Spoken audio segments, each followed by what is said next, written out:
Hey guys, Chris with Project Nerf. I've been asked about doing this type of content before, so I figured we'd take a crack at it. So today, we're going to bring you the top 5 most OP blasters of all time. Let's do it.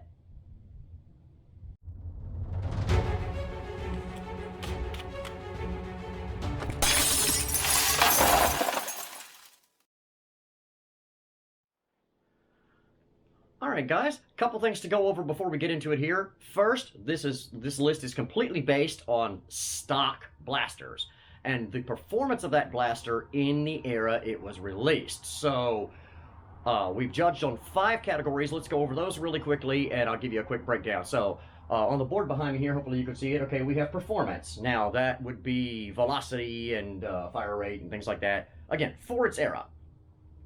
Cosmetics. It's pretty simple. I wanted 5 categories. That was one I just threw in there. But hey, did the blaster look good? All right, 3, and this is a big one here. Cost for value. What did you have to spend versus what you got for your money? All right, 4, battlefield effectiveness. Now, this is one, guys, that to be fair to some of the blasters on the list, that we are going to have to do a split on. If the blaster is more than 5 years old, we're going to rate this twice. We're going to rate it 1 for the era that it released, and then 2, how does it hold up on today's modern battlefield? Those of you that play the game have been playing the game for a while know that that bar has been continually reset. So, and then lastly, 5, user experience. Was it fun? Pretty simple. So anyway, let's get into it.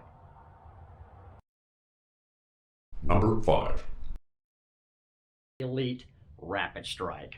So again, performance, this was the Elite era. It performed equally as well to any other Elite blaster of the era at around 70 FPS. Its fire rate was faster than the Stampede. It was smaller. It was lighter. It worked great. And its performance, 5 out of 5. Cosmetics. Stands on its own merit. The Rapid Strike's a beautiful blaster, still is, and will always hold a special place with me forever and ever. 5 out of 5. Quick and easy there. Cost for value. The Rapid Strike did not come with a ton of stuff. It came with a single 18-round stick mag. They did release in clear for this.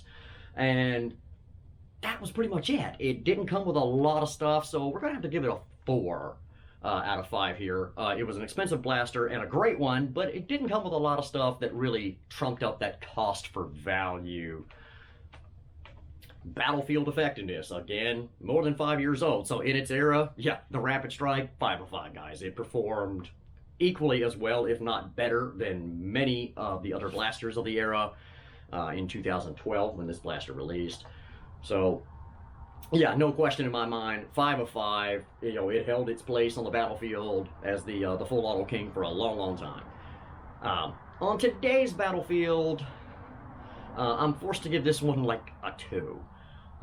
Again, on a battlefield dominated by today's blasters, sadly the Rapid Strike, unmodified, really doesn't hold up anymore either. Again, perhaps a little better in indoor arena wars or HVZs, things like that. So we're going to give it a 2. So it actually averages out, what is that, to like 3.5 for battlefield effectiveness? But, still great and definitely king of its era here. And user experience, guys, 5 out of 5. The Rapid Strike was fantastic. Like I said, it was smaller and lighter than the Stampede. It shot harder, it shot faster, it had an adjustable stock. Again, easy to use by anybody's standards, and just all in all, a great, great package. Number 4 is the Nerf NStrike Stampede.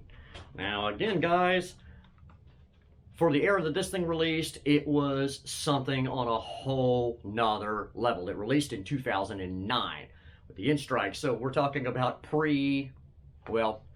everything.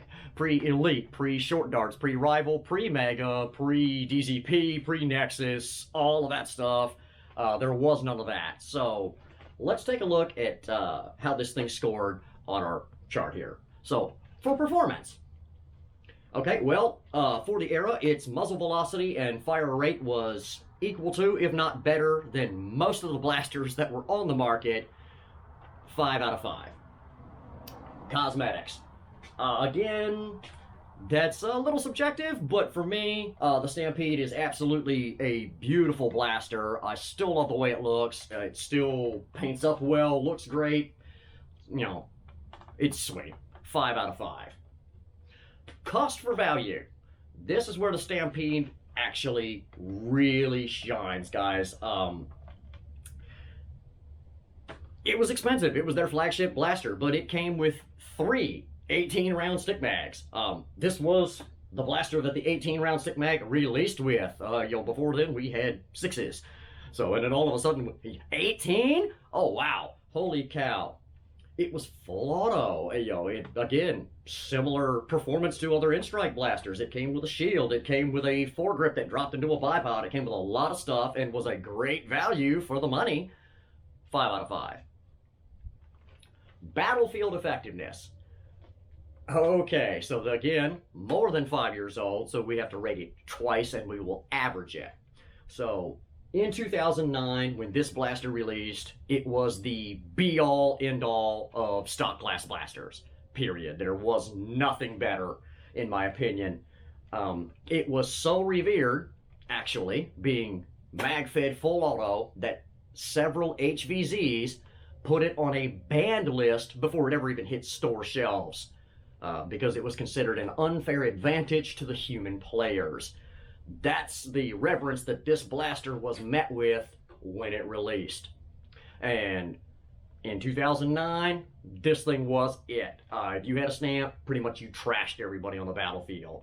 5 out of 5. All of that being said, on today's modern battlefield, and on the field of the Nexus and the DZP and a lot of great maker-made products, FDLs and et cetera, it doesn't bear up well at all. As a matter of fact, it pains me to say it, but I have to give it a 1.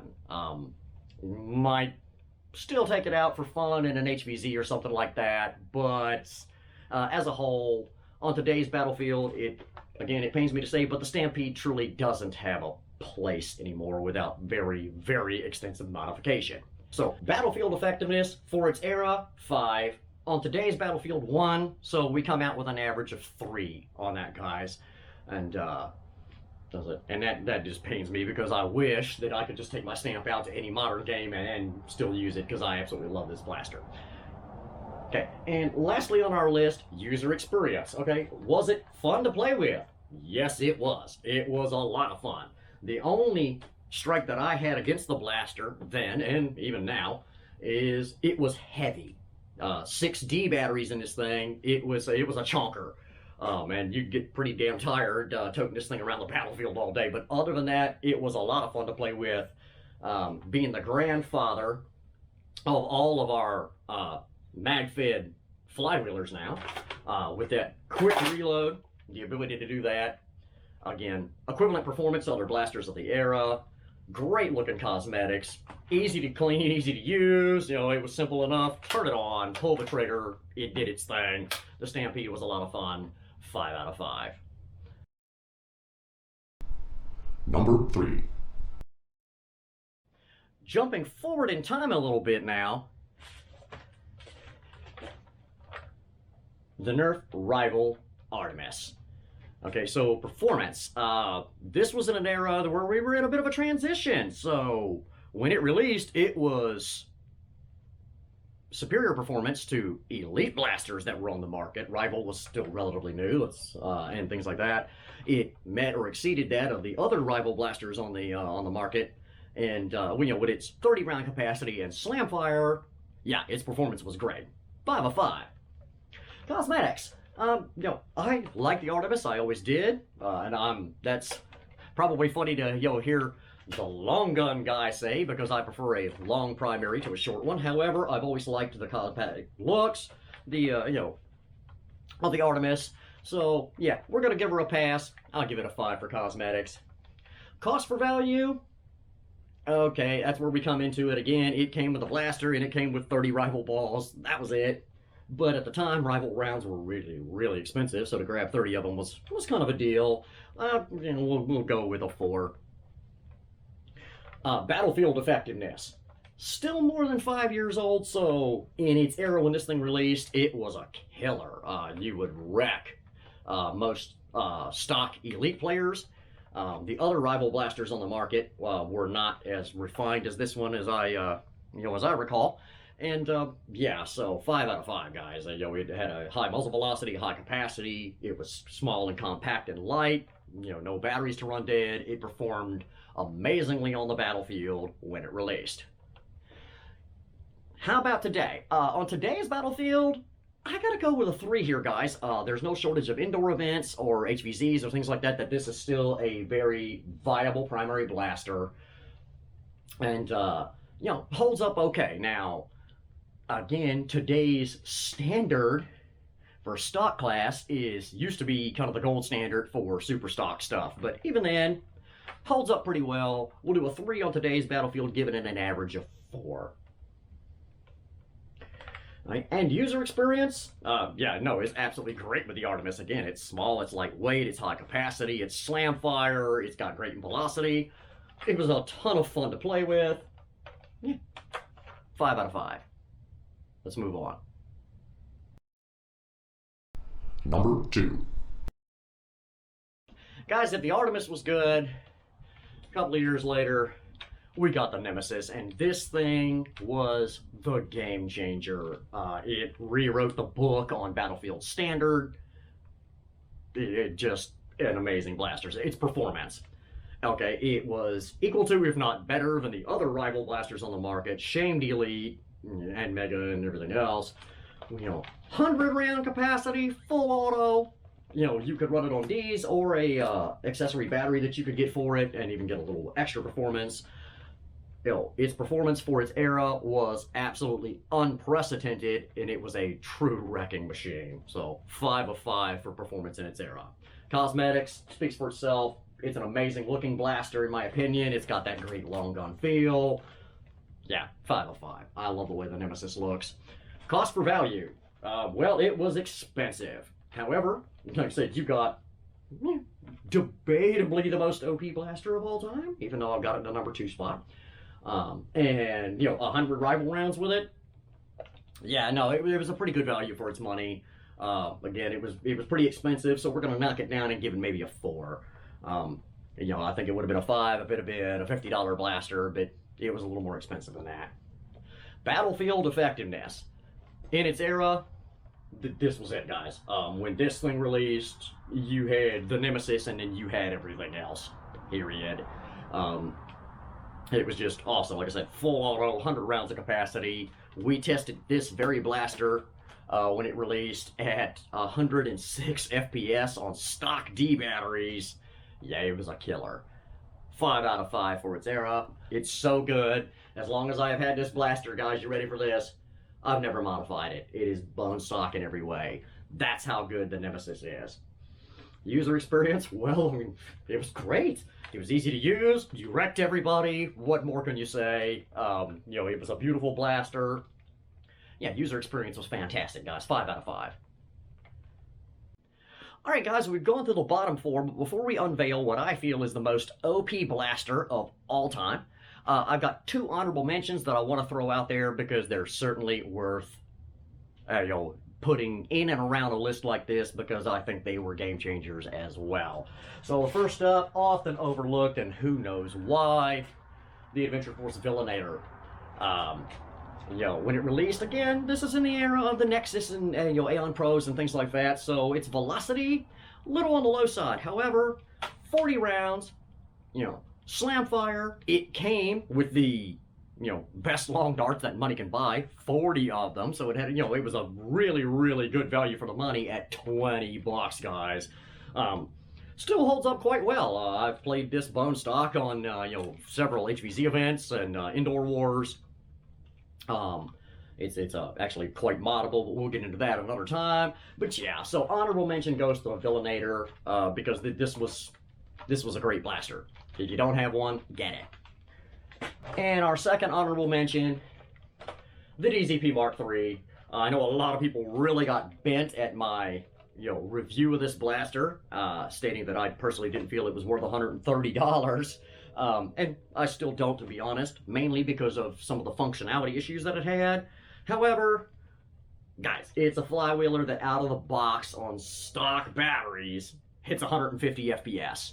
It's LiPo ready. It's select fire. It shoots short darts. It shoots long darts. It does everything that you would really, really want a primary to do. Definitely an honorable mention. Only reason it didn't make the list, again, is some of those functionality issues that I had with it that bumps it just off of the list from being what could have been our #1 most OP. But definitely honorable mention to the DZP Mark III. It is a great blaster. It's beautiful. It's fun to play with.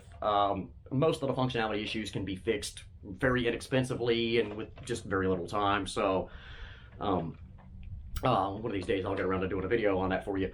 But yeah, no, DZP Mark III, honorable mention. Let's unveil that #1 most OP blaster of all time. Number 1. All right, guys, we're to it. #1 most OP blaster of all time. What is it? Well, if you didn't see it coming, you probably should have. It's the Nexus Pro.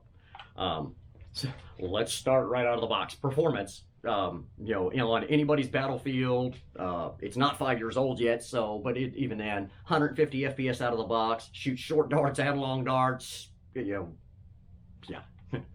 Performance, 5 out of 5. No question there. Cosmetics. All in all, it's a great looking blaster. I would call it a 5. I've never really liked this little cutout right here from the rail. I know you can slide accessories on and change that. But so, you know, technically I'd give it, we're going to call it a 5, but for me, it's a little more like a 4.5 out of 5. It's a great looking blaster. It just could have been slightly better. Okay, cost for value. Guys, it's $50. Okay, it came with the magwell adapter. It came with a short dart mag. It came with a long dart mag. It came with good darts. Yeah, it came with a little muzzle device thing that you can use to basically shoot any kind of ammo that you want. Bonus. Yeah, no, came again with the buffer tube stock. Not the best one in the world, but it did come with it. It came with spare O-rings for the plunger. You know, everything like that for $50. Cost per value, this thing is tough to beat. 5 of 5. Battlefield effectiveness, go play the game. 5 out of 5. This thing is just awesome. Was one of the best offerings of all time, in my opinion, in the realm of primaries. It still holds up on anybody's battlefield today, and is a lot of the reason that that bar has been reset was this blaster itself. I remember when stock class battles, you know, it was like 80 FPS, and then that got bumped up to 100. Now it's like 150. You know, everybody's just base war cap is 150 to 170 because this thing shot that 145, 150 out of the box. So yeah, and it was very effective battlefield primary. It's light, it's easy to use, very reliable. 5 out of 5. User experience, same thing. It's great. Looks great, feels great, works great. User experience, and you didn't, you know, break the bank to buy it. 5 out of 5, guys. In my opinion, this is the most OP blaster ever to be released to date, and we're now to February of 2022. Hopefully somebody brings a new one along, and I'll have to redo the list later. Guys, if you enjoyed this video, let me know in the comments. Let me know what you think are some of the most OP blasters of all time. If you haven't done it yet, hit that subscribe button, turn on all notifications so that you can be advised of our future and upcoming content. Check out the shop, check us out on Facebook, and as always, guys, I will put the fan mail address in the description box below. Until next time, this is Chris for Project Nerf saying, have a blast.